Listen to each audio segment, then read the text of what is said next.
All right, what's up guys? VV back with another video. And in today's video, we're going to be going over some of the early results from the East from OP12, just to kind of see how things are shaping up over there. Very exciting stuff to talk about. We're going to hop straight into it.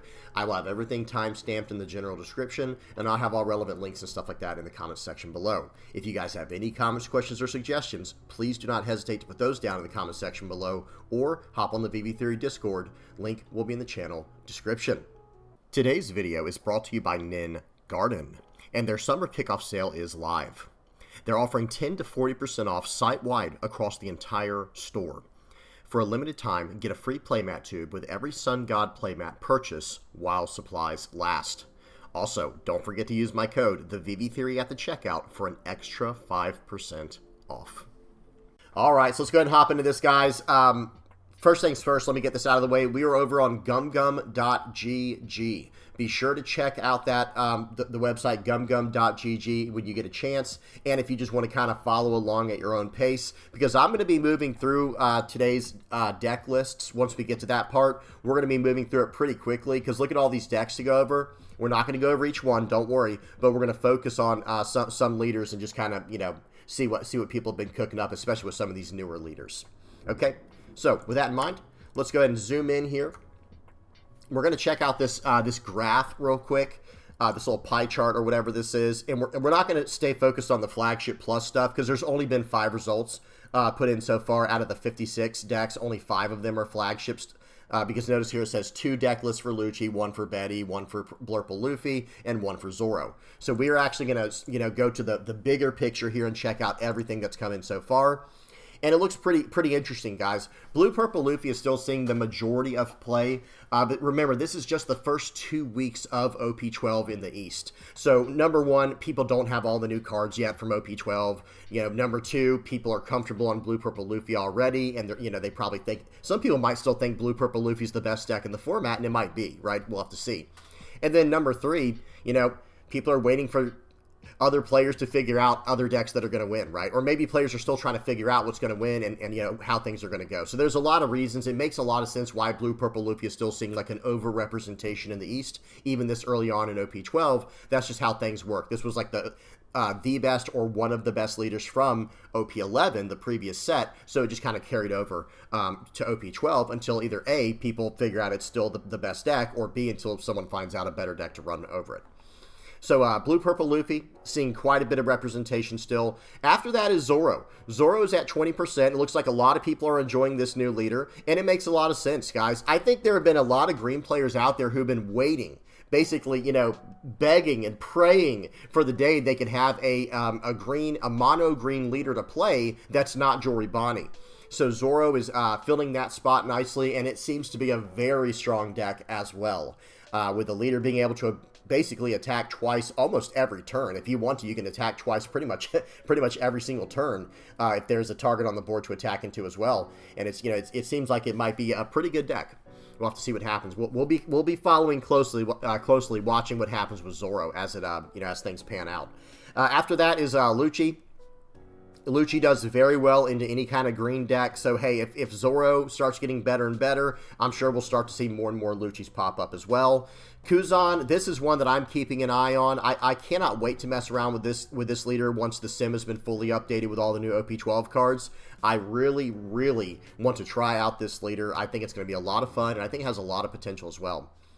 Nami, starting to see, you know, starting to see a pretty good representation here. I think people started finally figuring out Blue Yellow Nami at the end of OP11, because if I'm not mistaken, it got 2nd place at a tournament. I'm not going to go into the details. I don't want to spoil that, but people, you know, it had a very controversial ending. Let me just say it like that. But let me just say, you know, this leader started getting figured out. Blue Yellow Nami started getting figured out at the end of OP11, and I think that is starting to carry over into OP12 now. People want to play this more, and it gets some decent support with that new 6-cost Secret Kuma, I think. We'll have to see what happens. We'll have to see how people are building it. Okay, next up is Silver's Rayleigh. That's right, the best deck in OP12 so far is Silver's Rayleigh. I'm just kidding, of course, but I cannot wait to see what people are cooking up for this, because I had some ideas about this leader. Green-purple Luffy, you know, it's kind of the same idea as blue-purple Luffy. This is just a very solid leader, so people are probably still playing this. People who... I do think there was a like a group of people that just really loved green-purple Luffy. Like, yes, it was incredibly powerful, but I think a lot of people really enjoyed the playstyle of green-purple Luffy because it could do so much, right? It felt like it could do so much with so little because it goes down in Dawn. It barely kind of stabilizes like around 7, you know, like, I don't know, what, somewhere between like 6 and 8 Dawn is where it kind of stays for the rest of the game unless you can fill out the board with your Sanji and Puddings. And it just kind of, it could do so much with that. It was an interesting deck to see in action. So not too surprising seeing 3 decks pop up from Green-Purple Luffy. Bello Betty is still holding out strong. But I do think we'll have to see if this can hold on, because I think if Zoro pops off more and like Blue-Yellow Nami, even Silver's Rayleigh, as crazy as that might sound, we'll have to see if Bello Betty can hang with these guys. Yes, Bello Betty has a very good matchup into Blue-Purple Luffy, but can it hang with the rest of the meta? We'll have to see what happens. Jory Bonnie still has one deck list popped up for Jory Bonnie, and then we have one for Purple Luffy, one for Rosinante. I can't wait to see if people come up with this. I actually want to play with this leader as well. Like, I think Kuzan, other than Black Yellow Koala, we'll talk about in a minute, other than Black Yellow Koala, Kuzan and Purple Yellow Rosinante seemed the most interesting to me from OP12. So we'll have to see what happens there. Purple Black Luffy. Now remember, they don't have the starter decks over in the East just yet. Like, we're going to be getting them, I believe, this Friday, June 6th, I believe, over here in the West. We're going to be getting the new starter decks. I don't think they get the new starter decks in the East for a whole nother month or something like that, or a little under a month. So this guy's just ahead of his time here, rocking Purple Black Luffy in OP12. Then Koala, just one deck list. People were very scared this leader was going to be broken. People were very scared this leader would be busted. We'll have to see. Maybe it's not figured out yet. Zoro, one of these popping up. There's always the one random Zoro player. It's just a solid, consistent deck. It does what it does. Eustace Kid popping up. Will the 6-cost Secret Kuma put Kid back on the map? We'll have to see what happens. Red-Green Trafalgar Law. That's very interesting. And then Blackbeard, one Marshall D. Teach. I really don't expect to see much Marshall D. Teach results in the East until they get the new starter decks. Then maybe they'll try it out again. Okay, so that's it for the overall breakdown. Now we are going to go into some of these decks. We're going to break these down. Let me zoom out and let me also shrink down my camera, and we're gonna check out some of these decks, like the actual list.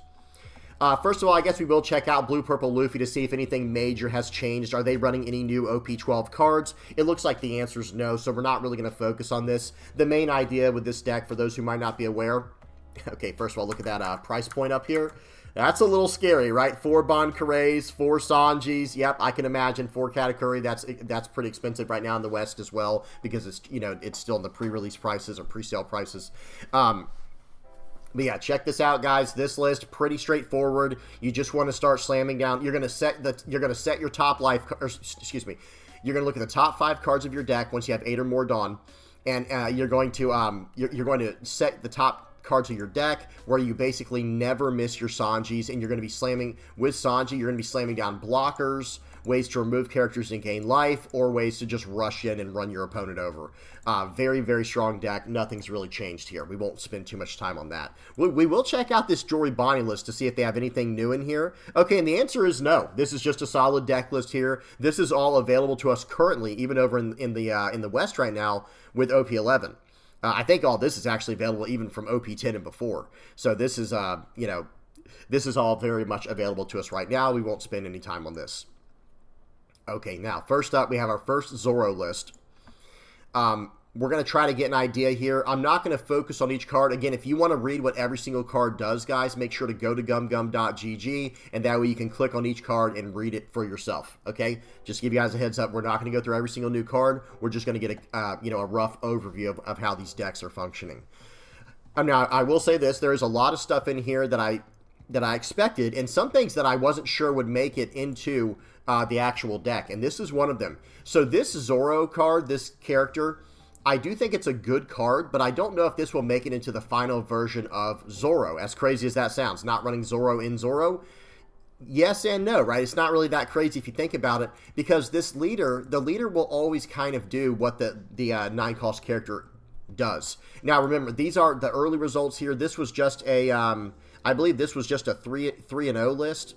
I don't, here it is right here. Yeah, this is just a sword battle. It went 3-0, so that probably means it was probably like somewhere between a 12 to 20 player tournament. Not the biggest tournament out there, so you got to be careful with the results. We don't know if this is the best list or not yet, because I would actually recommend like maybe running one Zoro against like yellow decks to get around triggers and stuff like that, or whatever you might have to do. 1 or 2 Zoros would make sense to me, but at the same time running 3 of them, that seems like it's a little excessive, a little much. Again, especially given what the leader does with this new event here. This event is basically like the Uda event that's I'm Invincible, where you can stand up your leader to attack again. So really cool stuff there. Okay, what else? Actually, let me see something. Yeah, it does say set your Zoro leader as active. I was going to say, if it just had set Zoro as active, like in the brackets where you can do a character as well, then I could understand running this card, because then you might be able to attack so many times with the same character. That'd just be crazy. That'd be insane. Seeing the 4 Cavendish, that makes sense, of course. This new Tashigi, you should pause and read this. This one's pretty important. Rest up to one of your opponent's characters with a base cost of 6 or less. Then give up to 3 rested Dawn cards to your Zoro leader. Why 3? Because it goes with the leader effect to be able to attack into something on the board, stand it as active, and then attack again into your opponent's face or into a bigger character.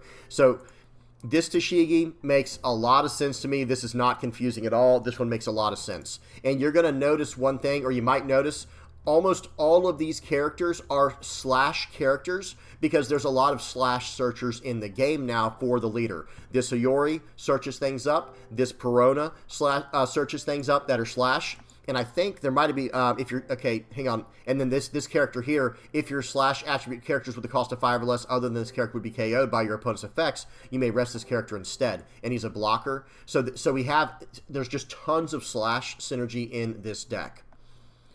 Running Pedro is interesting. This is a card I had not considered yet for Zoro.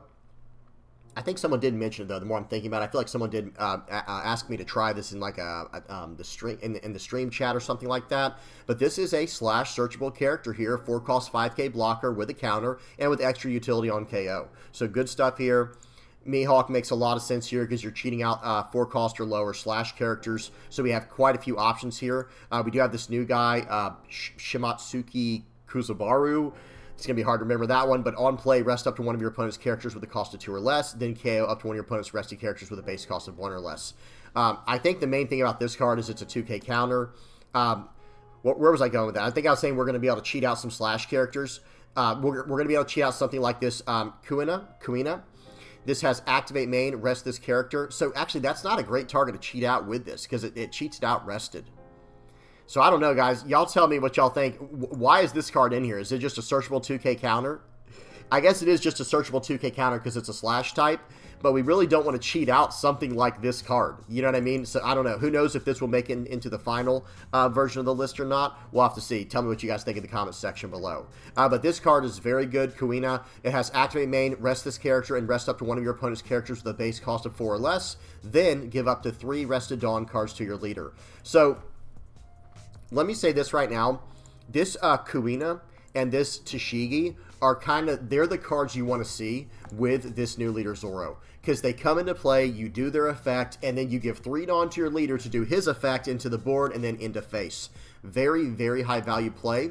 And now your opponent is going to want to attack into a character like Kuina or remove a character like Tashigi from the board, and now they're not really focusing on you as much. It makes a lot of sense. This is some really good stuff here.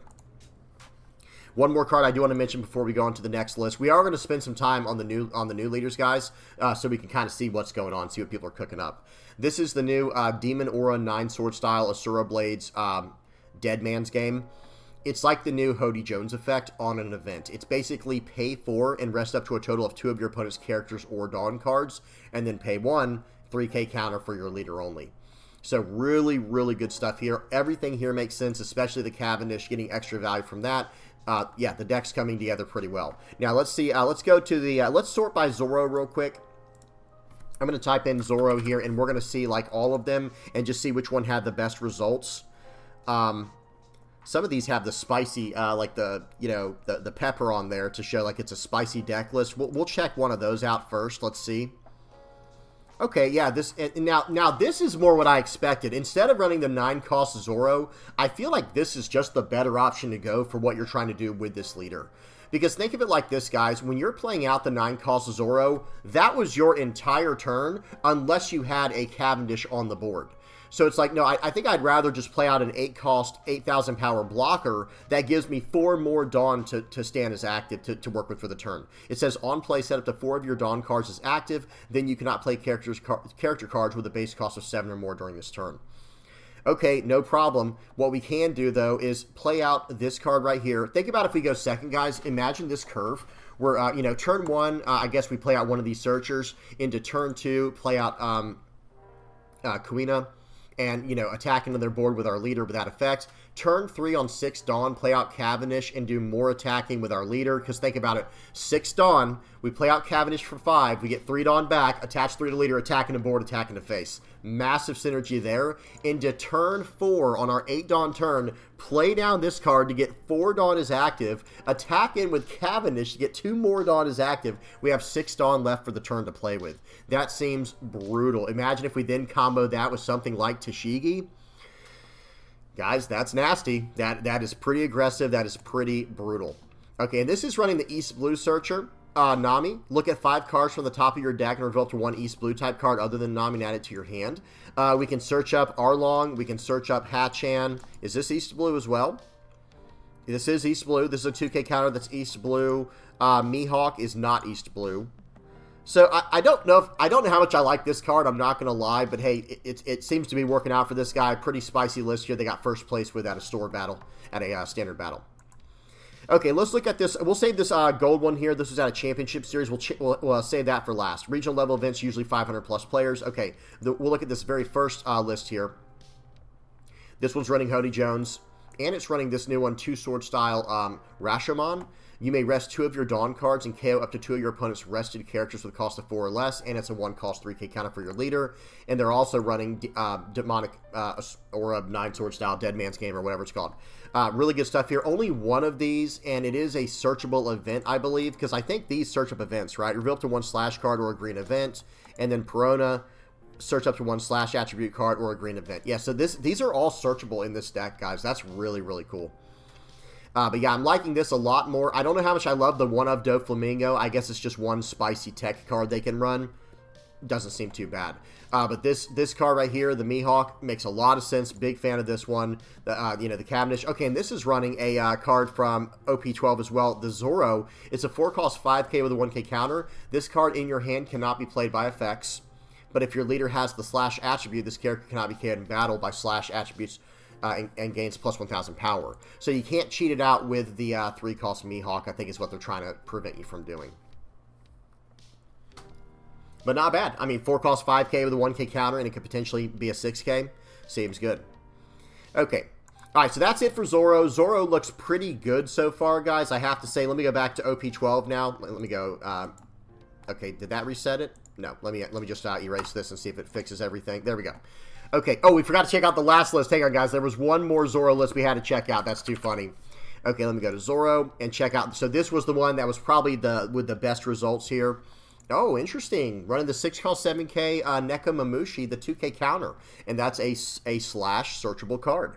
Okay. I do like that quite a bit because you can play this out on curve with the combo we talked about. Okay, guys, hear me out. I think there is a specific combo they're going for, going second with this leader. And this is what it looks like. You know, turn 1, play out a searcher. Turn 2, on your 4 Dawn turn, play out Kuina here, attach 3 Dawn to your leader, attack into whatever they played last turn, attack into their face, and now you have full board control.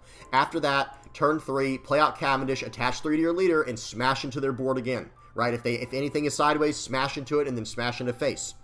Now, on your 8 Dawn turn, you play out Dracula Mihawk, standing 4 Dawn is active, so you still have 4 Dawn for the turn, you attack him with Cavendish, you have 6 Dawn for the turn, and now you have 2 very relevant targets to play out here with Tashigi or this Neko Mamushi.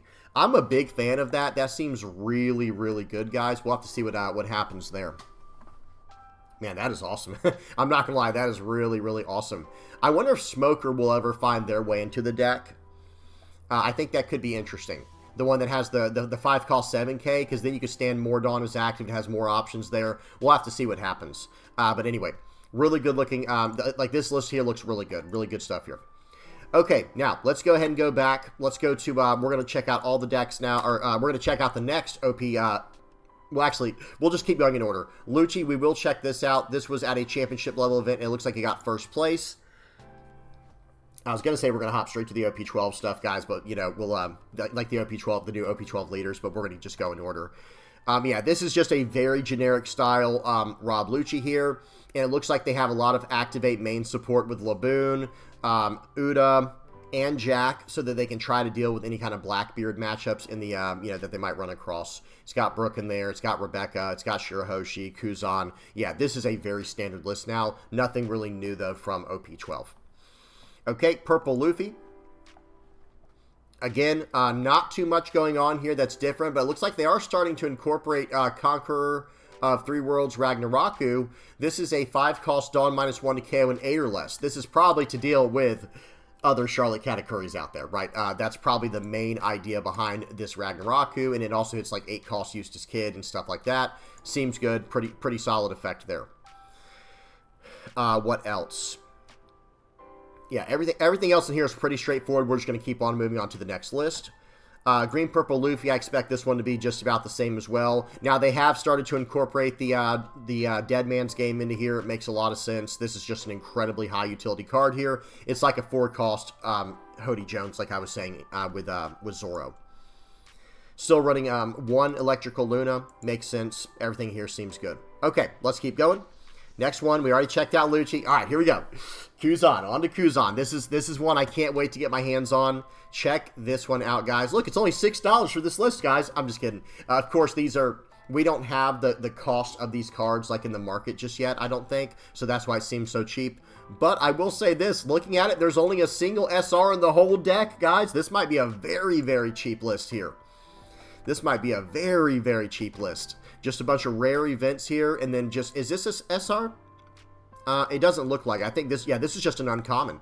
Guys, there's only 1 SR in this entire deck. This might be a budget player's dream deck here. It's going to be able to have tons of really strong removal in Red Rock and Gravity Blade. You're going to be able to flood out the board. You're going to be drawing cards like absolute crazy. I cannot wait to play Kuzan. But I will say, the deck does seem to kind of build itself because you're kind of held to the Navy stuff. Because remember how the leader effect works? When a card is trashed from your hand by your Navy-type card's effect, that's when you get to draw a card equal to the number of cards trashed. So you are going to want to stick to a Navy primary theme here. It's fine to run cards like Charlotte Pudding, of course, and like Red Rock. This is a Straw Hat card. It's fine to run a few cards like that, of course, especially if they don't trash cards anyway. You don't have to worry about the leader's effect. But, you know, overall, really good looking stuff here. Tashigi is your searcher. So the deck has a searcher. It has tons of card draw built in. It actually has tons of removal built in. And the deck goes pretty tall and wide here. Check this out, guys. Garp says trash a card from your hand and play up to 1 blue Navy type character card with 8,000 power or less other than Garp from your hand. So you're going to play out this Garp, and look at these 8,000 power characters right here. There's Sakazuki. He's an 8,000 power character on play for Leader's Navy. Draw 2 cards. And then there's this Kuzan. It's a 6-cost, 8,000 power card with, if you have 5 or more cards in your hand, this character gains +1 cost, and on play, trash a card from your hand up to one of your opponent's characters cannot attack until the end of your opponent's next end phase. And yes, you can double up your leader effect for the turn. This is not a once per turn effect, okay? So in other words, when you play out the Garp and trash a card from your hand to play out, like, let's just say this Kuzan, okay, well, you're going to play out the Kuzan, you're going to draw a card from trashing a card with the Garp's effect with your leader. Then the Kuzan's going to come into play. You're going to use his on-play effect, trashing a card from your hand, and then up to one of your opponent's characters cannot attack until the end of your opponent's next turn now, or next end phase rather. And then you're going to draw a card with the leader's effect from this as well. Really, really strong stuff here, and you're dropping down 8,000 power massive bodies on the board. This is a new card from OP12. It's just a 2K counter, but it does have some added utility. On play, trash 2 cards from your hand, so that's going to draw you 2 cards with your leader's effect, and then activate main, you may trash this character to return up to 1 character with a cost of 5 less to the owner's hand. So that's actually not bad either. Activate main, trash this character, return up to 1 character with the cost of 5 less to the owner's hand. That's actually very good. So on play, you're going to do a draw 2, trash 2 cycle. Or it's going to be a trash 2, draw 2 cycle, and then trash this card to bounce a character out of the way. And let me see something. Okay. I was going to say, wait a minute. It trashes a card. That'd have been crazy. It trashes itself. But no, this says when a card is trashed from your hand by a Navy type effect. Okay. Okay.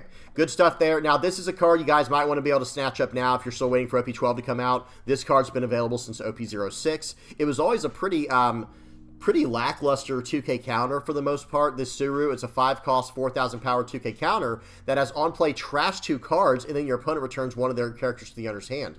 That's never really been considered that great until now, because now it's trash 2, draw 2 with your Kuzan's leader effect, and then your opponent's going to have to return a character to their hand. Okay, they do get to choose that, by the way. Your opponent returns a character to their hand. They have to choose it. But think about it, guys. If there's only one character on the board, they have to choose whatever it is. Okay, Gion's also a good 2K counter. This has been out since OP06 as well. What else? Okay, looks like Hina's in here. This is a new 2K counter from OP12. It is activate main, rest this character, and trash a card from your hand, which will draw you a card with the leader's effect, and then up to one of your opponent's characters with a base cost of 4 or less cannot activate blocker during this turn. So this is a really nice utility 2K counter to have in the deck. I'm a big fan of this one. And notice this, guys. There are 16 2K counters in this list. 16 2K counters. I'm a huge fan of that, especially when you want to actually play them out with something like Suru slamming this down, trashing 2, drawing 2, and now they have to return a card back to their hand. They're losing tempo. One more card I do want to go over is this new Sengoku. It is incredible in this leader. 3 cost, 3,000 power, 1K counter. That's whatever, but listen to this on play, guys. Trash 1 card from your hand, which will draw a card from your leader after this resolves. And then you're going to, trash a card from your hand, look at 5 cards from the top of your deck, reveal up to 2 Navy type cards other than Sengoku, and add them to your hand, then put the rest on the bottom of your deck in any order. So this is a 3 cost. It's basically a top 5 searcher. So it is a 3 cost, trash a card to do a top 5 search for 2 Navy cards to add to your hand. That would have already been worth running, but then it also is going to draw you a card after that effect resolves with your leader effects too. So it's like a trash 1, draw 3. And you get to pick 2 of them from the top 5 and then draw a card randomly after that. Oh man, this deck is really already built, guys. I think there's going to be a little room for, like, you know, tweaking a few things here and there and teching a few things here and there, but I think this list is ready to rock and roll just the way you see it. So we will look at a few of these Kuzan decks because there's really not that many anyway. We'll check out this spicy one here that they have, and then that'll probably be it for Kuzan. Okay, well, maybe not, because this guy's running Jozu. That gives me some interesting ideas. And the new Borsalino. I forgot about this one. Pause and read this if you don't know what it does. This is a card I can't believe that was not in the first deck list. I actually am surprised they were running 16 2K counters and not like maybe 14 and then like 2 Borsalinos. Like this guy's running 2 Borsalino, 2 Cavendish. See, I do like that. Draw 2, trash 1. Seems pretty good with this Cavendish. And then Jozu bouncing cards back to hand to bounce cards out of the way. I'm a really big fan of this deck. And this one's running Aramaki for all the way back in OP06. 8 cost, 8,000 power blocker, Navy type. We can cheat this out with the we can cheat this card out with Garp, right? With our Garp, we can cheat this card out. And check this out: activate main once per turn, trash a card from your hand. It's a Navy effect. Okay, so we're going to draw a card eventually from that, and then place one character with the cost of 2 or less at the bottom of the owner's deck. And then this character gains plus 3,000 power during this turn. So that's going to help you swing for lethal when needed later in the game. Really good stuff here. Okay, yeah. These 2 cards here, the Borsalino and the Aramaki, I'm surprised we didn't see these in that other list. Everything else is pretty straightforward, though. Looks good.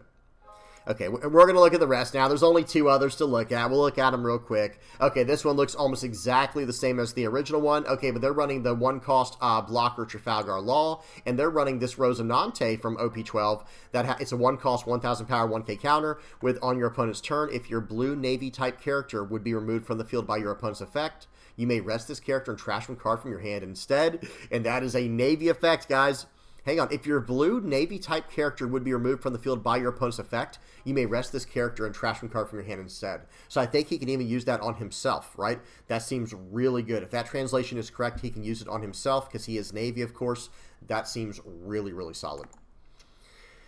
Okay, then everything else is just the same. And the really nice thing about this card, developing this early, is it will give you a target later in the game to use your Aramaki's effect on, because that's going to allow you to do things from there. And I wonder, hang on. If we trash this card, if we trash a card with this effect, and place one character with a cost or two or less at the bottom of the owner's deck. Can we use this with this card? Hang on, would be removed by your opponent's effect. So we will be able to still use this effect to bottom deck our own card to get the buff, because you do. Let me explain something real quick, guys, to the newer players. The cost of this card is to trash a card from your hand and place place one character with a cost of 2 or less at the bottom of the owner's deck. If you cannot do both of those, you do not get the plus 3,000 power buff. Okay, so you do have to trash a card from hand and bottom deck a 2 cost or lower character. Okay, you do have to do that. Now, you can choose your own characters. That's what I was looking at here. But you can do that with this Rosinante here, and that seems really, really good.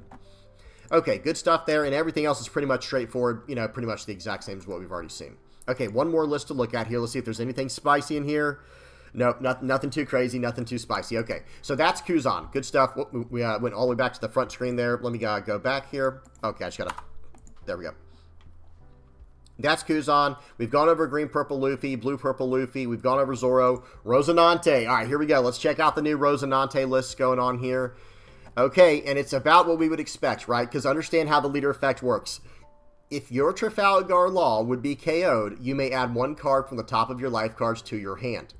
Okay, so guess what? There's going to be a lot of Trafalgar Laws in here. We got the Searcher Law. We have the new Searcher Rosinante. Pause and read this if you don't know what it does. Reveals up to 1 Trafalgar Law. And look at all these Trafalgar Laws, guys. We got the 3 cost, the 4 cost. This is the promo 2K counter. Hopefully we can get this in the West pretty soon, but who knows? Don't don't hold your breath on it. And then the blocker Trafalgar Law. We have this new one this is a promo, 4 cost 6K with blocker. If the number of Dawn cards on your field is equal to or less than the number on your opponent's field, add up to 1 Dawn card from your Dawn deck and rest it. And that goes perfectly with our leader's effect to do Dawn -1. The next time you play Law with a cost of 4 or more from your hand during this turn, the cost will be reduced by 2. So that's going to help us catch up with the effect, with our leader's effect. Really good stuff here. And it's a 4 cost 6K blocker. Seems good. And now here's a new one here. This is from OP12, a 6 cost 7K, 1K counter blocker, Trafalgar Law. And remember, guys, they can't just KO this and move on, because we can save it from KO once per turn with our leader's effect by taking our top life card. Really solid utility blocker here, Trafalgar Law. Then it is running the 2 7-cost Trafalgar Laws. This one's from OP12, and then there's the secret one from OP10, right? I think this is from OP10, right? Yeah. The secret one, this one gains us a life with Supernova. We can add a Supernova card to our life, and then if our leader is Supernova, we can give him Arrested Dawn, but Rosinante is not Supernova, so we can't give the Arrested Dawn to our leader, but we can still gain the life. That's all that matters. And remember, guys, with this leader effect, okay, we are playing this card out for 5 Dawn. This is a 5-cost, 9,000 power on play, gain 1 life in this leaders, in this deck. So really, really good stuff there. And then they're running the purple one we were just looking at. 7 cost, 8,000 power on play. If the number of Dawn cards on your field is equal to or less than the number on your opponent's field, add up to 1 Dawn card from your Dawn deck and set it as active. Then all of your Don Quixote, Rosinante, and Heart Pirates type characters gain plus 1,000 power until the end of your opponent's next end phase. So you will have a 6,000 power leader. Your entire board gets buffed by 1,000. Well, at least the Heart Pirate stuff. And this is just a really, really good effect here. This card is deceptively good because remember, you're playing this out for 5 Dawn. You're gonna use your leader effects to do what is it, Dawn? Is it Dawn -1? Yeah, Dawn -1, the next Law you play that costs 4 more has its cost reduced by 2. So you're going to play this out for 5 Dawn, and then you're going to get a Dawn back as active, because you're going to have less Dawn than your opponent, more than likely, from your leader's effect. You're going to have equal to or less than your opponent. So really, really good stuff here. But other than that, this is a pretty straightforward list. They are running this new OP12 event here. Select up to one of your Trafalgar Law cards, leader, or cards, right, or character cards on the board, right? Anything that's on the board that says Trafalgar Law as its name. Select up to one of your Trafalgar Law cards. That card gains plus 2,000 power during this turn. Then, if the selected card attacks during this turn, your opponent cannot activate blocker. Okay, trigger, draw 1 card. So you're going to be able to give one of your guys plus 2,000 and blocker. You've used 2 Dawn now. You can do a Dawn -1 without wasting Dawn. It all adds up. This is a really solid new event here. I'm actually surprised there's only one. I'm surprised there's only one in the deck. I would expect there to be like 2 or 3 of these in here. Gamma Knife, really solid removal here. Makes sense. what am I? It looked like room for a second there. I must be seeing things. This one's called I Love You. It's a 1-cost counter. Up to one of your leader or character cards gains plus 2,000 power during this battle. Then if you have 2 or less life cards, add up to 1 Trafalgar Law card from your trash to your hand. Okay, so you're going to be able to block out aggressively when you need to, or if they remove cards finally, getting through your leader effect, you can start getting cards back from the trash, and it's a 1-cost 2K. Seems good. Here's room. I was going to say, am I going crazy? I thought I saw room on here. So we have a 1-cost counter here. This is a 1-cost if you have, it's a 1-cost counter.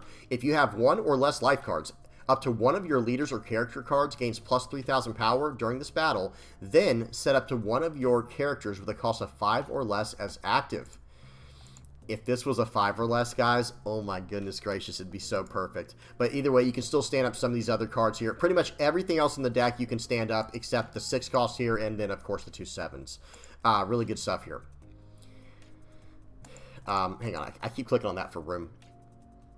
Yeah, and it doesn't say Trafalgar Law. Like, it just says set up to one of your characters with a cost of 5 or less. This is from OP10, and the triggers draw a card just like where was it? This one. Trigger draw a card on this one as well. This one's called This Extinguishes All Sound Created by Your Influence. Very cool. And then it's running 1. You're the one who should disappear. Seems good. Okay. Pretty good stuff here. I feel like I'll build the deck slightly different, but that'll be for a new video. And I have to say, I really, really hope we get access to this card, man, over in the West. This is a promo card. These are a nightmare. Same thing with this one. I really hope we get access to these 2 promo cards. We're really going to need these if we want Purple Yellow Rosinante to work. Okay, so that's Purple Yellow Rosinante.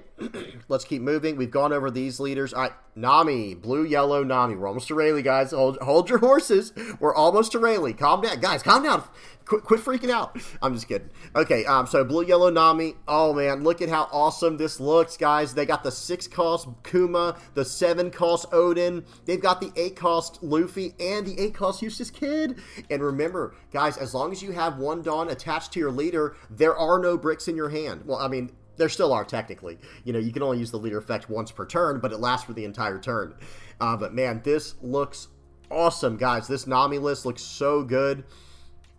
Look at this curve, by the way. It almost has a 1, 2, 3, 4, 5 curve. You know, you don't see that very often, I feel like. Well, I guess it depends on the list. But check this out. It's got the 1-cost blocker Vista in here. This is coming out in ST22. It's like a Whitebeard searcher, you know, or Whitebeard searchable Vista 1-cost blocker. It's running the Nojikos. Obviously, the card's too good not to run in Nami. It's got the Hiyori. It's got the Zeus. It's got the Pudding. It's got Hawkins. And, okay, here's a new OP12 2K counter. If your leader's multicolored, draw 2 cards from the trigger. Seems good. I think we will take that every single time. And yeah, this is just, this looks awesome. You're going to be able to set that card there, by the way, with Hiyori. And look at this, guys. They've moved away from Jozu. They said, we just don't have room in the deck to play it out. We just don't have the room in the deck to play out, or to run Jozu anymore. But hey, with this new 6-cost Secret Kuma, not hard for me to believe. This card is incredible. Pause and read it. But basically you're going to trash a card to gain a life. And this character is going to be an 8-cost for the turn, so it's going to be harder to remove. And then, you know, Kazuki Odin, this is from ST22. This has, if this character would be removed from the field by your opponent's effect, you may trash 2 cards from your hand instead. These 2 right here just seem like they're going to be a powerhouse in anything blue and yellow. It's running the Kikanojo, it's running Basil Hawkins. It has a decent amount of triggers, nothing crazy. And it is running 2 red rocks to deal with anything massive. It's got the Eustace Captain Kidd. And I've kind of mentioned this before in the past. I think going down the life burn route with yellow is kind of a trap right now. It's kind of a trick. Not to say it can't work. And I think if, you know, hang on one second. Let me finish my thought. I don't think life burn is the way to go with yellow currently. However, there are a few situations where it works, right? Like, for example, in yellow Katakuri, running the 10-cost Linlin, yeah, that one makes sense. It works. It burns your opponent's life, and you gain a life, and you develop a character, and you're playing with tempo because it's Katakuri. It makes sense. But also, in yellow Eustace Kid and in blue yellow Nami, Eustace Captain Kidd, the 8-cost character, makes a lot of sense to me. So I do get it in certain decks. It does make sense. But I think as yellow players, the main thing we should be focusing on is life gain. It makes the most sense to me currently with the way the game is. And I'll even say one more thing before we move on from this list, is when it comes to this game right now, with the way the game plays out, ultimately, if your strategy for your deck is not to flood the board with characters or remove characters from the board, you know, with remove, like have lots of removal built in, then you should probably be trying to gain life. Like that's like the third option there. I think the best option in the game, let me say it like this, guys, like to build a winning deck list right now, I feel like the best thing to do is like what, or how do I say this? The best decks flood the board the best. That's the way it kind of feels to me. Like, look at Blue-Purple Luffy, how it floods out the 9-cost characters like that. You know, the 9 and 8-cost characters. Look at Green-Purple Luffy, what they were doing. Even Bello Betty, Red-Yellow Bello Betty floods the board. It's what they do. And then look at, you know, that's like the best way currently, the primary way to win games, you know, in One Piece is like have the deck that floods the board the best. The second one is have the deck that answers that the best, right? Like cards that have removal built in, like Lucci, of course. And Marshall D. Teach kind of just says, well, no, sorry, you're not going to be able to use your own place to flood the board, right? So there's like the balancing factor there. But then the third one would be, you know, the third best way to try to win the game is to buy time and to go into the attrition level of the game. Like, okay, let's go really deep into the game, like turn 7, 8, 9, 10. That's a long game in One Piece, for those who are not aware. The average game lasts anywhere from like 4 to 6 turns. So if you're playing a yellow deck and you have access to life gain, you can eventually kind of out value your opponent is kind of how it feels. And this card Kuma allows us to do that. It says, okay, I'm going to develop a body on the board and I'm going to gain a life. So yeah, I'm not flooding the board like you might be doing, or I'm not, you know, answering the board like, you know, like a black deck or a blue deck might be doing with tons of removal. But I am going to play out a character that now you have to answer or match on the board, and I gained a life in the process. So it kind of slowed you down, or at least allowed me, it bought me more time. So hopefully that made sense. Okay, let's keep going. Blue Yellow Nami looks absolutely incredible. Nothing too much more to talk about there. Okay, we will. Okay, a little bit of a tease there. We're gonna look at Rayleigh in just a minute. We got Purple Black Luffy to look at first here. Wow, this list is all over the place. Notice this one goes 4 lines deep. Yeah, or 4 rows deep, however you'd say that. This one is all over the place, but I will say this is a deck we can make currently. But we're about to have access to the new starter decks over here in the West, I believe this Friday at the time you're recording this, and we're going to wait for that until we really focus in on this list. But everything else is pretty straightforward. They are running the Nico Robin to do cost reduction. They are running the Sanji, of course, to KO stuff. This character is so good in Monkey D. Luffy, the actual leader. And yeah, everything else is kind of just it's like a hodgepodge of all the best cards in black and purple. Looks very cool. Looks very interesting. Okay. Guys, I hear it starting to storm, starting to thunder a little bit outside, so I got to start wrapping up this video. All right, we got Silver's Rayleigh to look at, and then Koala. All right, so let's check out Silver's Rayleigh real quick. So this is the, hang on, we are actually, let me go back. We're going to type in Rayleigh, and then we're going to go straight to Koala, and we will finish up this video, because like I said, it sounds like it might storm in just a minute, and I would hate to lose power while I'm like 45 minutes into a video.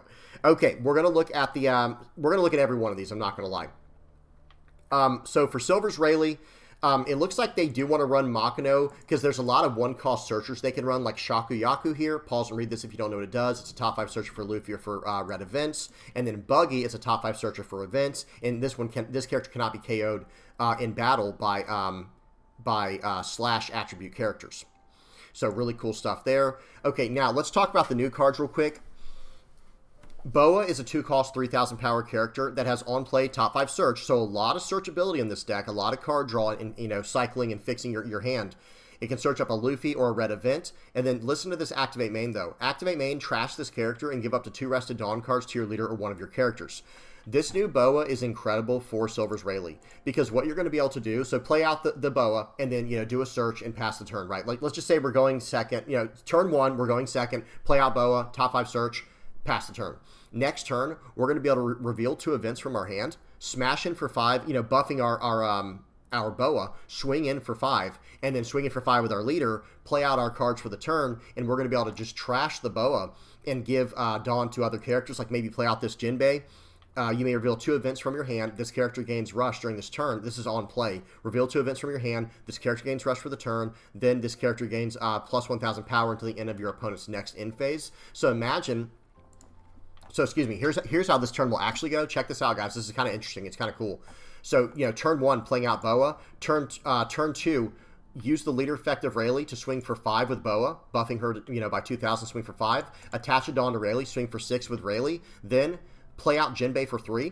and then we're going to trash the Boa to give 2 Rested Dawn cards to the Jinbei, and we're going to swing in for 7. So it's going to be, and we have to reveal the events, of course. So it's going to be swing 5, 6, 7 on turn 2. That is devastating going second. That is very, very powerful. And that's not the only play we can do. We also have this Sanji in here. We have the 2K counter promo Luffy.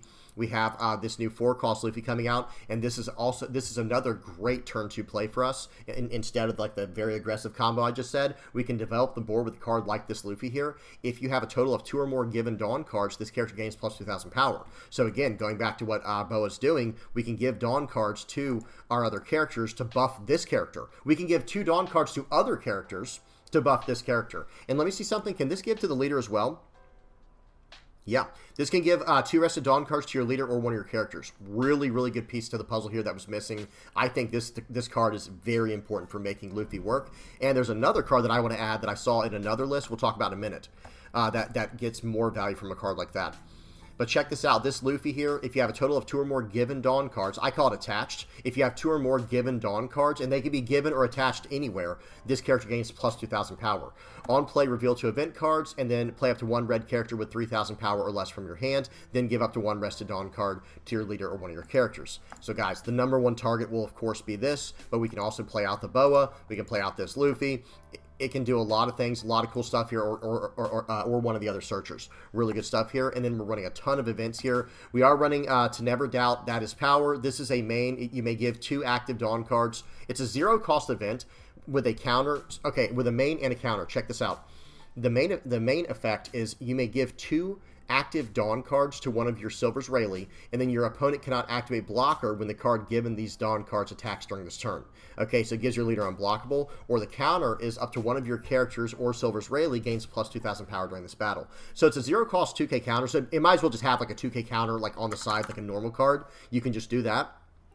At least if your leader's Rayleigh, right? Because otherwise you cannot protect your leader if you try this in another deck. But the main gives Rayleigh unblockable. So that's pretty good. They're running that as a 2 of. They're running 4 of the observation hockey. This allows you to do more searching and giving a Dawn to your leader. And then, let me see, look at 4 cards from the top of your deck, reveal up to 1 red event or up to 1 character card with a cost of 3 or more, and add it to your hand. Then place the rest at the bottom of your deck in any order. And then we have the Supreme Conqueror's Hockey or Supreme King Hockey. This is it's a 0-cost event here, but it costs 1. It says up to 1 of your characters. Hang on. It's basically a 0-cost 2K, but then if you use a Dawn, watch what happens. So up to 1 of your characters or Silver's Rayleigh gains plus 2,000 power during this battle. Then you may rest 1 of your Dawn cards. If you do, give your opponent's leader and all of their characters minus 1,000 power during this turn. So that Conqueror's Hockey is going to really slow down your opponent. And then it has Armament Hockey as well. 0-cost 2K, just like all of these other ones. Everything but the Observation Hockey, they're all 0-cost 2K counters for Rayleigh.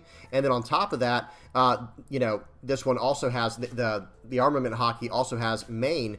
You may give 1 active Dawn card to one of your Rayleighs, up to one of your Silver's Rayleigh, and then up to one of your leader or character cards gains plus 1,000 power during this battle. So this is basically like a 0-cost plus 2K is what it really is for your main.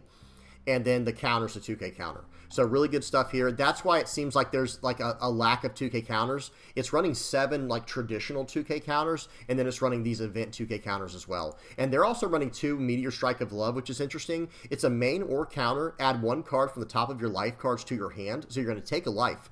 And then up to 1 of your leaders or character cards gains plus 3,000 power during this turn. Really, really powerful stuff there. That's a massive buff there. Really good stuff. And then it looks like this one's running Gum Gum King Kong Gatling. Up to 1 of your leader or character cards gains plus 3,000 power during this turn. Then if your opponent has a character with 7,000 power or more, up to 1 of your leader or character cards gains plus 1,000 power during this turn. Trigger KO of 5K or less. This card's fine. This is really meant to just punch through for lethal at the end. That's the main idea here. It'll get the job done, I think. But I don't know if I like this card very much over something. And of course, they're also running Kid and Killer. That's like the top end that this deck can run. Because don't forget how the leader works, guys. We can't play anything that costs 5 or more in the deck. Characters or events. I don't know if this is the route that I'm going to take, Rayleigh, with like the, excuse me, with like the more blitzy package. I think I'm going to go for the more like board flood package. We'll have to see what happens. And I also want to have more removal in the deck. I like all the ratios here, I think, for all the hockey stuff. Like the, you know, to never doubt that is power. I do like this as a 2 of to go unblockable with your leader at the end of the game. I do like observation hockey, searching things up as a 4 of. Tons of searcher power. 4 Shakuyaku, 4 Buggy, 4 Boa, and 4 observation hockey. 16 searchers in the deck. Maybe we'll have to drop that down a little bit. That might be too much. We'll see. I do like having the 4 Conquerors hockey in here. That's a great defensive 2K, and it can also double over and do even more debuffs later in the game, like, you know, minus 1,000 to the whole board. You know, don't sleep on that, guys. That's a very powerful effect. This card, though, I don't know if this one's going to make my final list. It says Color of Arms hockey. I think it's just armament hockey. It is a 2K counter event that's searchable with most of the stuff in this deck, so that there is something to that. That's not bad. But here's my biggest problem with this: it's a 2K on offense or defense, basically. It's like, all right, how do you want to do this? Do you want to give 2K to your leader or one of your characters?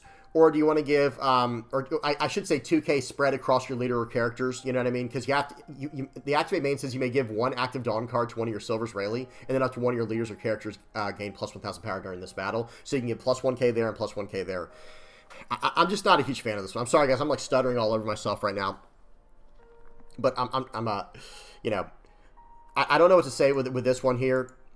I don't know if I'm going to fully run this card. We'll have to see what happens. I would like to run maybe at least it as a 2 of, because it is still a searchable 2K counter event with some of the stuff in here. Like Buggy searches up red events. This Boa Hancock searches up red events. You know, Shakuyaku searches up red events. It can search up pretty much. There's 12 searchers for it. It's a 2K counter at the worst. And it also helps your leader effects as well. So we'll have to see what happens. We'll have to see what happens. But other than that, there is a card that I want to add that this list is not running. Let's go ahead and check out the next list. I think this one's running the one that I want. Actually, hang on. Well, first of all, this one's running Gum Gum Mole Pistol, and it's running Searcher Nami. I don't know if Nami's going to be the way to go with this, because it's going to search over all your events. I would rather not run Nami, I will say that, but I do want to run Gum Gum Mole Pistol. So let me go back real quick to this one first. This is the first one we looked at. I'm probably not going to run as much armament hockey, and I'm probably not going to run the Gum Gum King Kong gun at all, or Gum Gum King Kong Gatling. I'm probably going to run removal in the place of it. Removal events. Now let me see this one. Is this the one with Uda in it? Okay, there was one. Okay, this is not it. This one's running pretty much everything we've already seen. They are running Curly Dedan to search up these 1 costs, but there's only 10 1 costs to search up, and you're searching over all your stuff that you really want, like your Luffys, your Kitten Killers, your Sanjis, and all these events. I do not think Curly Dedan is the way to go. We'll have to see, though. I think Curly Dedan is not the way to go, guys, and I don't think that Nami is the way to go for the searchers. So I'm not a huge fan of this. Everything else we've already seen, but I do like the Gum Gum Mole Pistol. Again, they're running that. I think it's the first list here. Here we go. Now we're talking. Okay, check this out, guys. This is basically the list that I want to run. For the most part, maybe not entirely, but this is probably something very similar to what I'm going to run. This is a card that I saw, that I came across when doing testing, and I thought, you know what? This card's actually really, really good for Rayleigh. Check out what it does. 4 cost 4K, so it's a 4,000 power card, which is relevant for our leader's effect. We can buff the card. And then on top of that, it has on play, add up to 1 red character card other than Uda. Well, this is the only Uda we'd be running.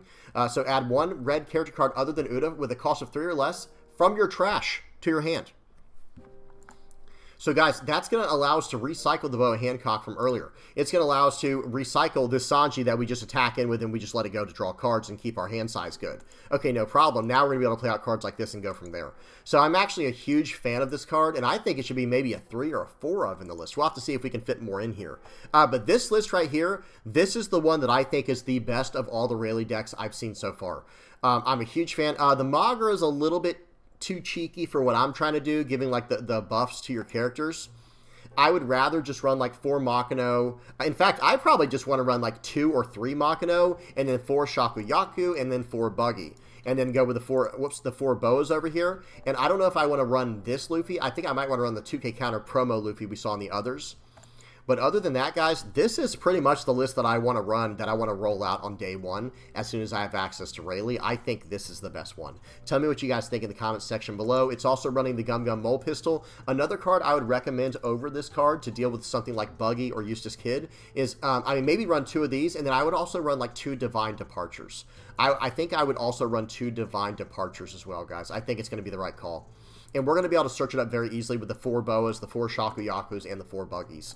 Buggy's actually going to be deceptively good. It's already a 1-cost 3,000 power searcher, not a 1-cost 2K with a 1K counter.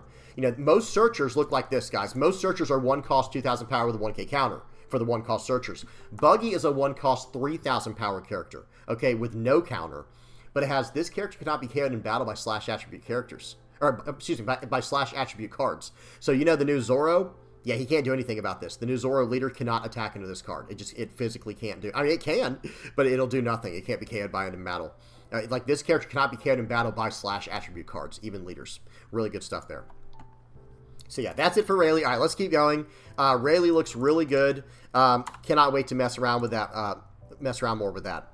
All right, I think we had one more to go over. Yeah, we have Koala. We're going to check out Koala, and that's probably where we're going to end things. Let me just kind of scroll through, you know, save the best for last. We will look at Eustace Kid and Red Green Trafalgar Law first, though. Red Green Trafalgar Law, I don't think... Okay, hang on. I was going to say, there's nothing new going on in here. Just kidding. Guys, we have a new version of Red Green Trafalgar Law here that's running a Navy and Supernova package.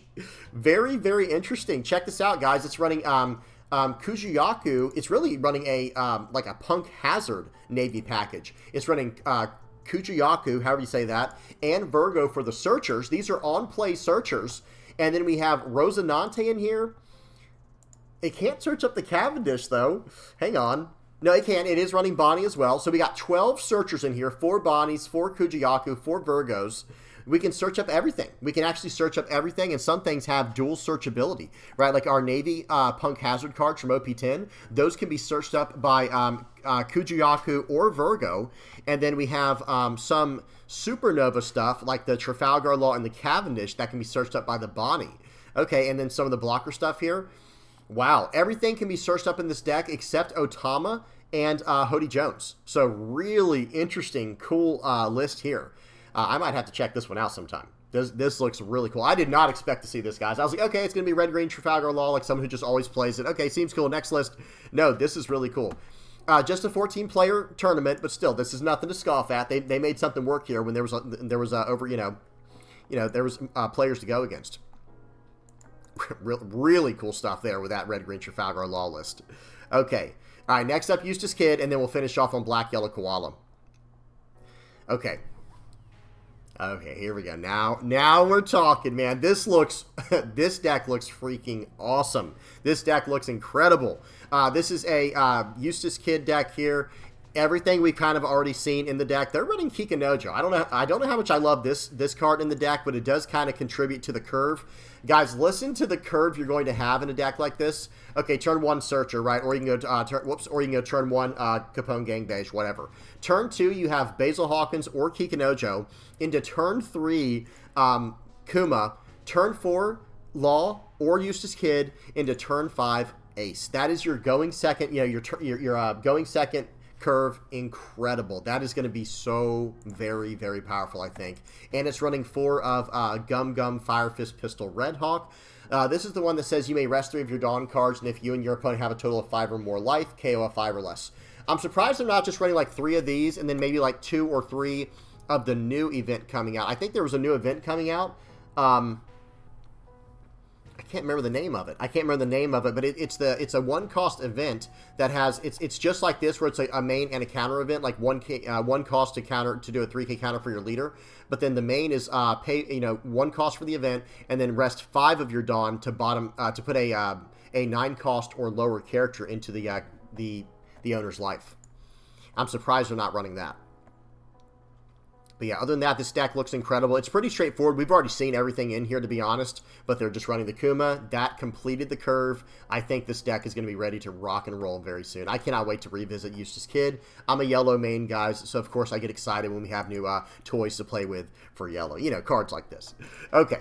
So that's Yellow Eustace Kid. Now we're going to check out... Okay, we got to check out Zoro real quick. Let's just see if there's anything new and spicy in here. Nope, nothing new and spicy. Moving on. Okay, now over to Black Yellow Koala.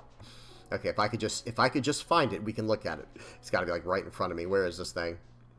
There it is. Okay, so we only had one koala to go over. I will even be sure about that. Let me just make sure. I think there was only a single koala list to go over. Yep, only one. So we got it. You know, we'll take what we can get for now, guys. We'll take what we can get for now. Okay, super, super spicy list right here. They're running 2 liberations, guys. Check this out. If the number of your characters is at least 2 less than the number of your opponent's characters, KO up to one of your opponent's characters with a base cost of 6 or less, and up to one of your opponent's characters with a base cost of 4 or less. Trigger, negate the effect of up to one of your one of each of your opponent's leaders and character cards during this turn. Okay. I do like that. That's going to help slow down some of the faster decks out there for 6. Not too bad. It's running for the Searcher event here. It's running for the Searcher Koala. Top 3 search. This one's like Spandam. If you guys remember from, wait, was it Spandine or Spandam? I think it was Spandam from all the way back in, you know, the CP Lucci stuff that does a top 3 search, trash the rest, right? Trash 3, get the card you need, trash the rest. It's running 4 beige, 4 Kuma. Okay, 4 beige is very interesting to me. I'm surprised they're running this. This is probably not the direction I will go with Black Yellow Koala. I think it's going to be, the deck space is going to be very tight. I don't know if I can make this work in the list that I'm trying to put together. But I'm also trying more of the Dressrosa Supernova stuff. We'll see what happens. 4 Kuma, this makes sense. Your leader's Revo army, so of course running this makes sense. The new blocker, you know, the new blocker hack here. If your leader's Revo army type, you have an 8 cost blocker. Seems good. On KO a base cost of 4 or less character. 2k counter, Morley, this is good to play out on curve to use with your leader. Because remember, guys, with your leader effect, when this leader attacks your opponent, if you have 2 or more characters with a cost of 8 or more, you get to draw a card. And then once per turn, this effect can be activated when your opponent plays a character with a base cost of 8 or more, or when your opponent plays a character using a character's effect, your opponent adds 1 card from the top of their life to their hand. So you can burn up their life a little bit, but I don't think that's really a big deal. I think the bigger deal is the card draw in here and the black-yellow Revo Army Dressrosa leader types. I think that's the bigger deal, at least in my personal opinion, the way that I want to build it. They're running 2 of Sabos here. I think... so hear me out, guys. I don't think this Sabo is actually as good in this deck as this Sabo. I think they should just get rid of this card entirely and go 4 Sabos for Koala. Because hear me out, I understand that this is a really cool new card and it does go with your leader's effect, but I think this card is going to be like 1,000 times better in like the Goa Kingdom package. Like maybe with black yellow Luffy or red yellow Sabo or blue yellow Ace. Sure, you can run it in Koala, but remember, you're burning a life to do this effect. You're burning a life. So remember, on play, you may add 1 card from the top of your life cards to your hand to do a draw 2 trash 1. So yes, it kind of works as like a draw 3 trash 1, and you have an 8 cost 6k blocker if your opponent, if you have 3 or less life cards. But taking a life, I don't think so. I mean, even if we do follow up next turn with Akuma, I'd probably rather not do that. I mean, it depends on the matchup, of course, and the situation. But I don't think this card is going to be as good as something like this Sabo for the deck. Because first of all, Sabo does a draw 2 trash 2, which fills up more cards in your trash for your Monkey D Dragon that we're going to talk about in a second here. This one makes a lot of sense, but I don't know if Sabo's the way to go for this one, guys. I'm going to be honest. I don't know if this Sabo's the way to go for Koala. Burning life, no, let's leave that for Blue Yellow Ace. Like, Blue Yellow Ace is going to be able to burn up a life that they were going to lose anyway to draw a card, and they can gain a life every turn with their leader effect. But yeah, in Black Yellow Koala, I don't know if I'm going to be able to make this work. There maybe is a 1 or 2 of. I don't think I would go with 3, that's for sure. But this Sabo, I think this Sabo will be incredible in Black Yellow Koala, though, that's for sure. Or it has the potential to be because it fills up your trash, like I said, for the dragon we're about to talk about.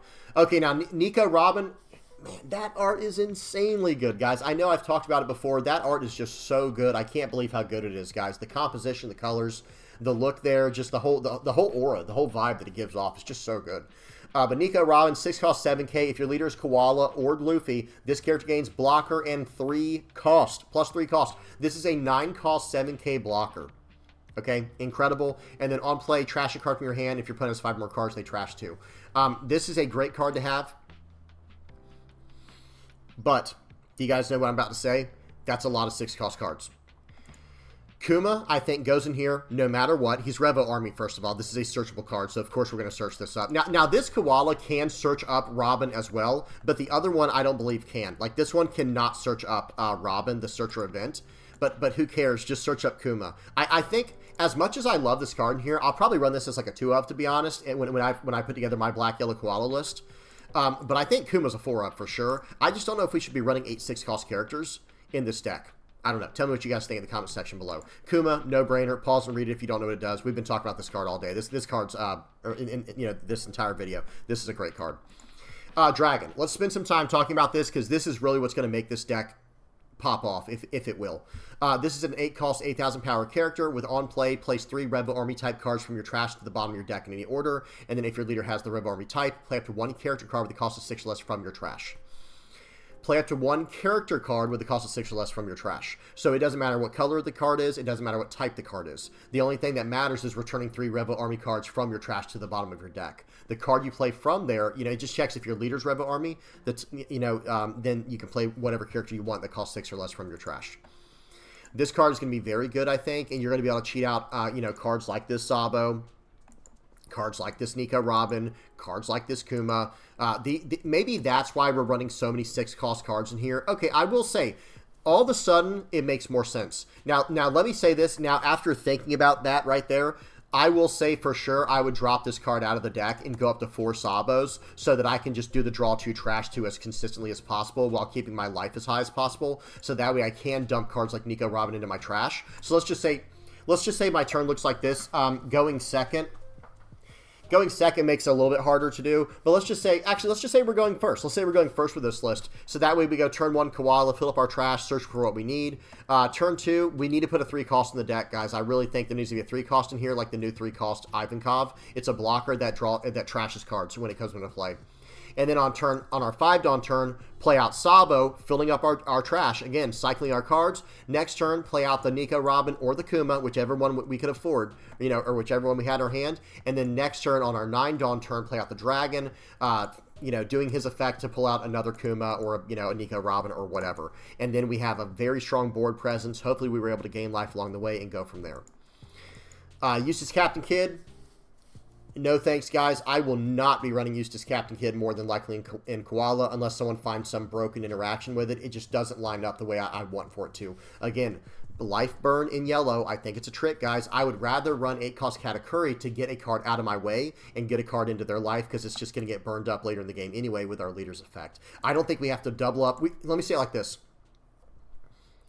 I don't think we have to help the leader effect get life away from our opponent. I think we should focus more on dealing with their board and letting them chip away at their own life while we keep board control and maintain it that way, flooding the board with cards like this, gaining life with cards like Kuma, and then blockering up with cards like Sabo and like with Nico Robin, and then we can focus on adding more removal to the deck and have like a full control package where we're gaining life, and sorry bud, but you're losing life, right? Like we're actually gaining life, you're losing life, and we're still developing our board and getting rid of yours, and I think that's the way we have to build Black Yellow Koala moving forward. But hey, really good stuff here. Again, remember guys, all the decks we're looking at today, this is the first week or two of OP12 playtesting. Nothing has been figured out yet. But let me tell you right now, if I were to make a Black Yellow Koala list that was focused on Revo Army, this would be the centerpiece to the deck, with this being the number 2 guy right here. And I would build everything based around those 2 things. And another card too, like I said, I'm going to stay away from is this Sabo.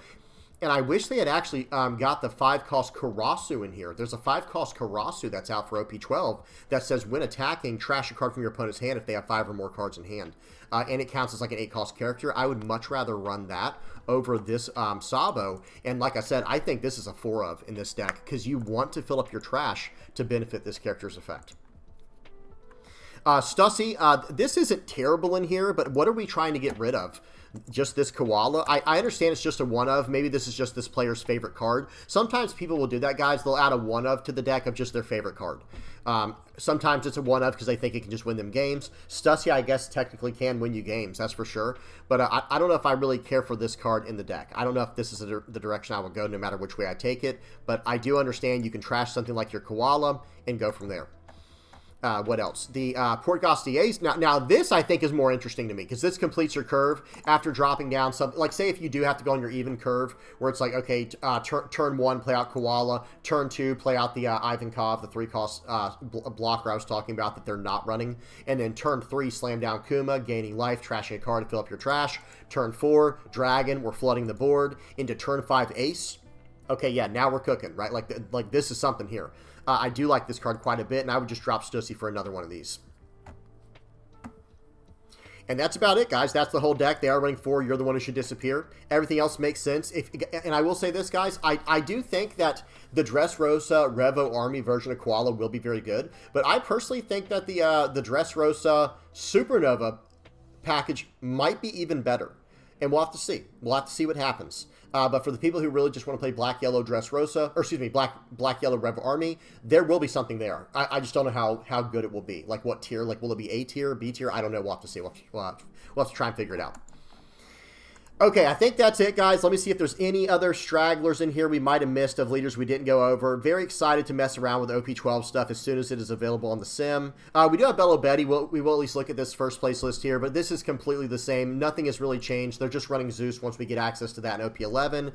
Everything else is very straightforward. There's not a whole lot to talk about here. Looks good. Okay, what else? Oh, Teach. We didn't go over Marshall D. Teach. We won't spend too much time on this because this is just a standard, like, traditional OP11 style Teach list. Even though it says OP12, it's really an OP11 style Teach list.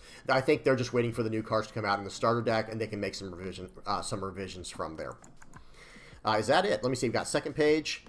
Okay, that's it. All right, guys. So that was a lot of fun. A lot of cool new stuff to look at from OP12. Let me go to all the lists, and we will end off like that. In fact, I'll probably bring up the outro page. But man, this meta over here is shaping up to be pretty awesome. Hopefully, we're going to be able to find a way to deal with Blue Purple Luffy and OP12 where it's no longer a problem, and then all the other decks can start, filling in the gaps. That could be really cool. We'll have to see what happens. All right, I'm done yapping. Are we like, okay, wow, it's like an hour and 15-minute video. That was not even planned. Let me go outro here. Let me get you guys out of here. You guys are going to be late to your next class. Okay. Guys, thank you so much for stopping by, for supporting the channel. Guys, if you are liking, subscribing, sharing, commenting, viewing, using my TCG Player affiliate link, if you're donating through Patreon or PayPal, if you're supporting me through the Playmats, YouTube members, Discord community, whatever you're doing, I really appreciate it. Thank you guys so much. I really appreciate each and every one of you guys. This community has been incredible.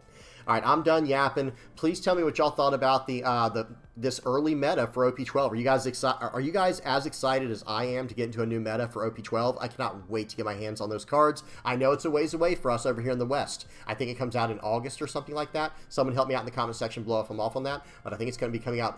OP12 is going to be coming out soon enough for us over here in the West. It's coming, guys. Be patient. But we should have access to it on the sim whenever Batsu's done with that. Okay? All right, I'm done. Hope you enjoyed. Please don't forget to like and subscribe. Until next time, guys. Peace.